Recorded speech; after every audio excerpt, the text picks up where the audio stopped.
Hey, what's going on, friends? It's Jonathan. Welcome back to another JC production. I recently dropped a very requested video, my Galaxy Note 10 and Note 10 Plus camera tips and tricks video, and it received amazing feedback. I appreciate you guys for that. One of the main comments I got was for me to do a walkthrough of the built-in Pro mode on the Galaxy Note 10 and Note 10 Plus. So in this video, we're gonna do just that. Now, I was gonna shoot this video outside just because I prefer camera videos outdoors, but since I can't control the lighting and it's imperative that you see what I'm doing on the display, I figure I'm gonna do it inside. That way I can control the lighting to reduce any glares or reflections, and you guys can get the most information. So without further ado, let's go ahead and dive into this. Before we dive into the walkthrough, let me quickly go over what you cannot do in Pro mode. There's no telephoto and wide angle support. There's no scene optimizer. There's no shot suggestions. There's no QR code scanning, no motion photos, no burst shots or GIFs, no high efficiency image format photos or HEIF. There's no video recording, no electronic stabilization or super steady shot, no HDR, no autofocus tracking, no beauty effects. The front-facing camera does not work in Pro mode, and there's no directional audio. You might be thinking, why would I want to shoot in Pro mode if it's that limiting? Well, if you want full control over your camera settings, you want to be able to get the shot that you want and not what the phone thinks that you want, you got to use Pro mode. If you want to capture raw images and be able to tweak and push that image more than you can like a JPEG or a regular photo, you're gonna wanna use Pro mode. And if you wanna be able to do like long exposures or a slow shutter shot, to be able to get like that smooth water effect that you see in like ocean photos, river or lake photos, you're gonna wanna use Pro mode. With all of that out of the way, let's go ahead and dive into Pro mode, and I'm gonna break down what each of these settings do and how you can use them. So starting at the top, we have our settings cogwheel right here. This is for your flash, so you can turn it off, you can turn it to auto, or you can turn it to just on all the time. Honestly, I just leave the flash off. It can actually ruin a photo more than it can help it.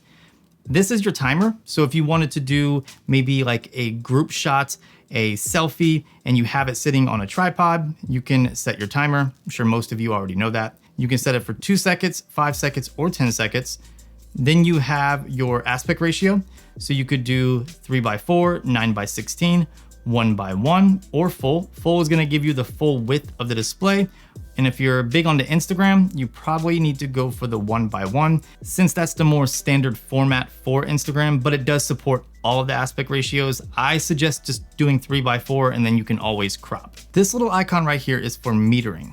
If you don't know, metering is basically how your camera can determine if your photo is overexposed or underexposed, and you have different ways it can do that. Now there's multiple ways for your camera to meter. If we go in here, we have center weighted. Center weighted metering is when your camera takes a portion of the center of the frame and determines how much light needs to be added or taken away. In this case, it's going to use a small circle right here in the center of the frame, and it's going to collect that information and determine how you need to adjust your exposure settings. If you don't want to use center weighted, you can use matrix, which will collect information from the entire frame and determine how much you need to adjust your exposure settings.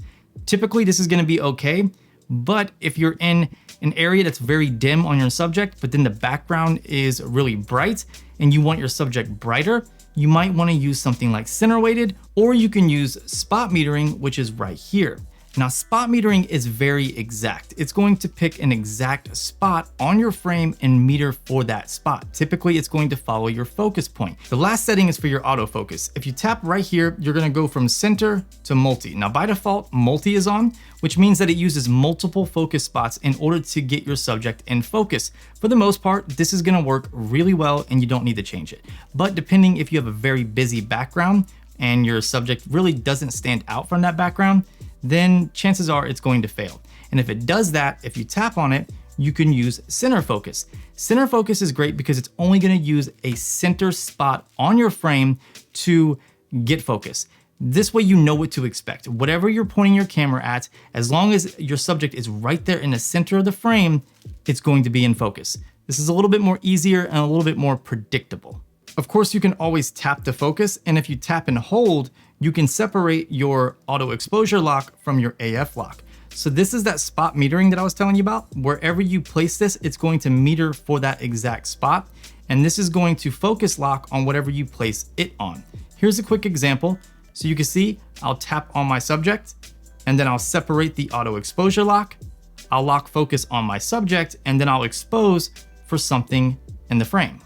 Moving on, we have these settings right here on the bottom. Now this is where all of your control is going to come from and what really makes pro mode, if that makes any sense. The very first one here is ISO. The thing about raising your ISO, especially on these mobile sensors, is that it's going to introduce more artifacts, more noise, and more grain. So you really need to keep this as low as possible. So if you go in here and you tap on ISO, you have a little yellow button that says auto. Tap on that and now you're in manual ISO. So you can adjust it how you see fit, going as low as 50 and all the way up to 800. But like I said, try to keep this number as low as possible for best results. Right next to the ISO setting, you have shutter speed. Now shutter speed is how fast your shutter on your camera opens up and then closes. The higher the shutter speed, the faster it's going to open and close, letting in less light. The lower the shutter speed, the longer the shutter stays open, letting in more light. And I know what you're thinking. Well, if I have a very low ISO and I use a low shutter speed, then it should let in plenty of light. That is true, but if you're hand holding your camera and you have a low shutter speed and your hands are a little bit shaky, or even if they're not shaky, but you just move a little bit, you're gonna end up with a blurry photo because of the shutter being open for that length of time. So if you're using it on a tripod, this is totally okay. This is also how you can do slow shutter or long exposure shots to get that smooth water effect that I talked about in the beginning. The other thing you can do in your shutter speed settings is adjust the aperture. You have f1.5 and f2.4. f1.5 is gonna let in a little bit more light and also give you a little bit more depth of field to your shot, aka blurry background. f2.4 is gonna give you a little less depth of field and let in less light. So you can use f2.4 if you're in a very bright situation, and then f1.5 if you're in a very dim situation. Next to the shutter speed settings, you have your basic look settings. If you tap on that, you can adjust your color temperature, which is warm to cold, tint, which is magenta to green. You can use these two to white balance your image. Technically it works okay, but there's another way to do white balance, which I prefer. I'll show you that in a minute. You can add contrast, you can take away contrast, add saturation, take it away. Same thing with highlights. You can boost the highlights or lower them, boost the shadows or lower them. Ultimately, this is mostly just for creating a look to your image. I highly suggest that you just don't mess with this and shoot raw, and you could do all of this in your photo editing software. So we'll go ahead and back out. And next to that, we have the autofocus or focus settings. This is going to be a little bit more detailed than what we talked about up here. When it comes to focusing on the Note 10 and the Note 10 Plus, you can use the autofocus methods that we already went over, or you can tap on this little AF icon right here and then use the slider to manually focus. If you go all the way to the left, it's going to give you like a macro type focus, so you can go really close to your subject. And if you go all the way to the right, it's going to focus from far away. I honestly don't have a use for it. You might. If you do, leave a comment down below and let me know, do you use the manual focus slider in pro mode? You can always just tap on the little manual button right here, and then it's gonna go back to auto, and now you can tap to focus. Remember when I said that there was a better, easier, more accurate way to do your white balancing? Well, right next to the focus settings, there's WB. WB stands for white balance. If you tap on that and then tap on the little auto button right here, you're gonna be able to adjust the slider based on the temperature of the light in Kelvin. So if you don't know, the temperature for daylight is between 5,500 and 5,600 Kelvin. So if you're outside, there's no clouds, you're not in the shade, you can use the white balance slider here to go to 56 or 5,500, which is gonna give you the correct white balance. It might be a little bit off, but you can always adjust that in post and it's not going to affect your image and add any artifacts. This is way easier to use, it's way more accurate versus the color and tint slider over here in the look settings, and it's what I advise that you use. I mean, to me, this is the most powerful slider out of all of these, because generally speaking, if you're using auto exposure, you can get a great looking shot, but sometimes the camera messes up white balance depending on if there's a lot of white in the shot or if you're under weird lighting. The last setting I wanna go over is this little circle with a plus and a minus. This is your exposure compensation. Without getting too technical and too advanced, because exposure compensation works with your shutter speed, your aperture, your ISO, and your metering, and it all intertwines together. But without getting too specific and too much in detail, if you don't know about all this stuff, I highly suggest that you look that up because that's a whole nother topic and that's a very long topic. What you need to know about exposure compensation, the easiest way to use it on the Note 10 is to go into your ISO, make sure that is on auto. So now your ISO and your shutter speed are both on auto. You can go over here and use exposure compensation to darken the image or make the image brighter. Think of this like the little light bulb that I showed you where you can touch to focus and touch to expose during the Note 10 and 10 Plus camera tips and tricks video. So if you go over here to the auto mode and you tap, you get that little light bulb that you can slide up and down. This is your exposure compensation. This is the same exact thing as this. That's pretty much exposure compensation in a nutshell. But other than that, that's pretty much a breakdown of Pro Mode.